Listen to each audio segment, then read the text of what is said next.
I come to the garden alone, while the dew is still on the roses, and the voice I hear falling on my ear, the Son of God discloses. And he walks with me, and he talks with me, and he tells me I am his own. And the joy we share as we tarry there, none other has ever known. Those are the beautiful words of an old Christian hymn. And it is a song that often comes to mind when strolling through what has been called the Garden of Stone. Here lay in final rest the soldiers who served a great nation, some by compulsion of mandatory draft, some by force of patriotic volunteerism, and perhaps even others for reasons known only to them and God. Some have great edifices rising above the others, while others are simple markings in white stone. Probably the most common name among them is that of Brown, a name which you will see in abundance no matter in which section of Arlington Cemetery that you wander. They are from all faiths and religions and from all backgrounds, but they share in common a brotherhood in the profession of military arms. But there is one secluded place in the garden not far from where you will find the graves of former slaves who served on the Arlington House plantation, with graves marked as civilian or citizen, is a less traveled road and not often visited section that is enough to give one pause and reminder that only the dead have truly seen the end of all wars. It is located in what is called the Arlington Wood of the old Arlington House plantation, not far from the red stone boundary wall that has been a requirement for military cemeteries since 1867. And it is the place where the cremated remains of soldiers are stored, but that fact alone is not enough to provide a chilling effect.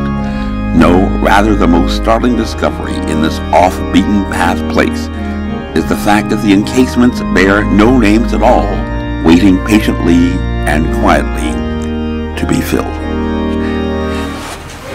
It is that somber reminder that 12 years ago, our fathers brought forth on this continent a new nation, conceived in liberty and dedicated to the proposition that all men are created equal. It is that somber reminder now that we are engaged yet again in a great civil war, testing whether that nation, or any nation, so conceived and so dedicated, can long endure. We are met on a great battlefield of that war, and we have come to dedicate a portion of that field as a final resting place for those who will give their lives in the future that that nation might live. It is altogether fitting and proper that we should do this. But in a larger sense, again we cannot dedicate, again we cannot consecrate, again we cannot hallow this ground. The brave men, living and dead, who struggled here and will continue to struggle here, have consecrated it far above our poor power to add or detract. The world will little note nor long remember what we say here, but it can never forget what they do. It is for us, the living, rather to be dedicated here to the unfinished work for which they continue to fight here and have thus far so nobly advanced. It is rather for us to be here dedicated to the great task remaining before us, that from these honored dead, past, present, and future, we take increased devotion to that cause for which they gave and will give the last full measure of devotion, that we here highly resolve that these dead shall not have died in vain, that this nation under God shall have a new birth of freedom, and that that government of the people, by the people, and for the people shall not perish from the earth.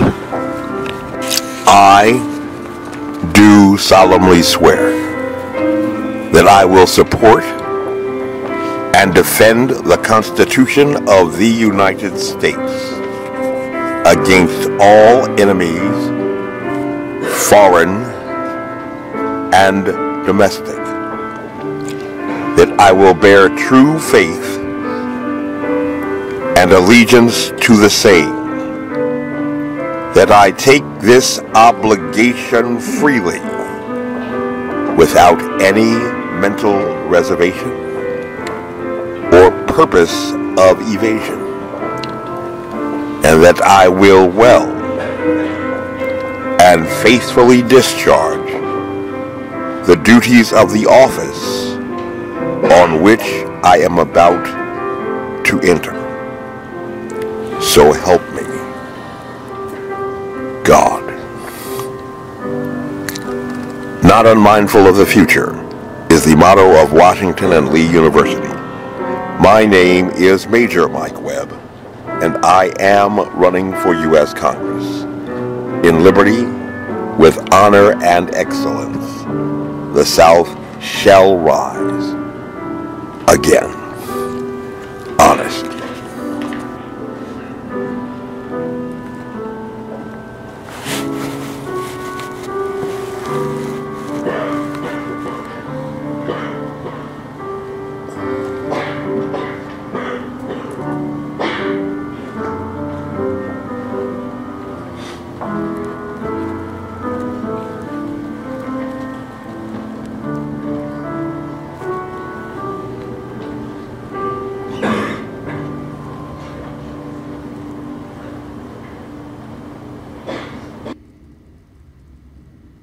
This advertisement was authorized by Mike Webb.